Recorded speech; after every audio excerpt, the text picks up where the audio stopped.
smoking on a gas grill. That's what we're doing today. Let's check it out.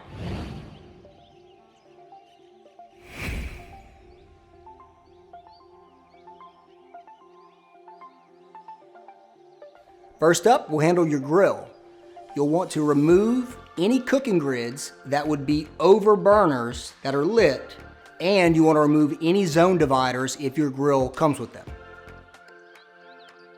With all that knocked out of the way, my next recommendation is to place a water pan. Now you'll want to set that with the grids off over your burners that you plan to light.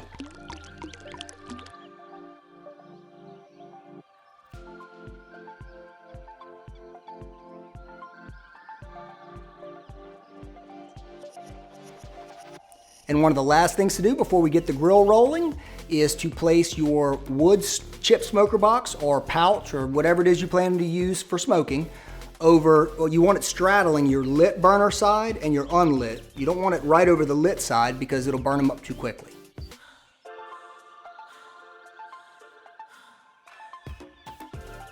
And now we can fire up the grill. You want to preheat your grill, all burners on probably medium high, with the lid closed until your grill's hood thermometer reads 250 to 275 Fahrenheit.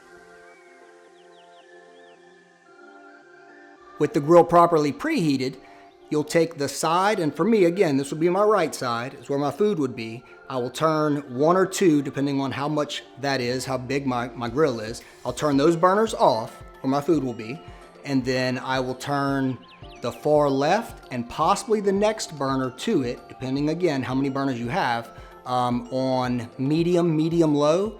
And you have to kind of watch it at first, depending on your grill, to see with the lid closed, roughly how tweaking these burners a little bit will get you to the 250, 275 oven type temperature of the grill itself.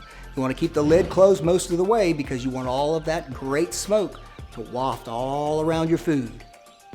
With that being said, it's still important to spritz or baste your food every 30 to 45 minutes. That's the only time it's permissible to open that lid.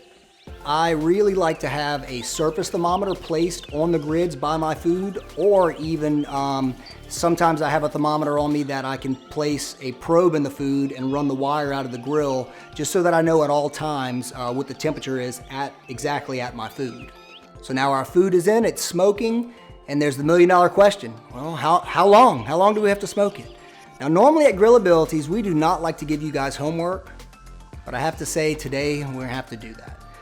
There's too many variables. As far as how long the food will need to cook, the best way for you to get that information is to look up your particular cut or your piece of meat or whatever it is exactly that you're smoking in your grill, and look at the minimum internal temperature, or depending on how far you want it cooked, whatever that internal temperature would be, and test that food with an internal temperature probe so that you can be spot on and exact with your food every time.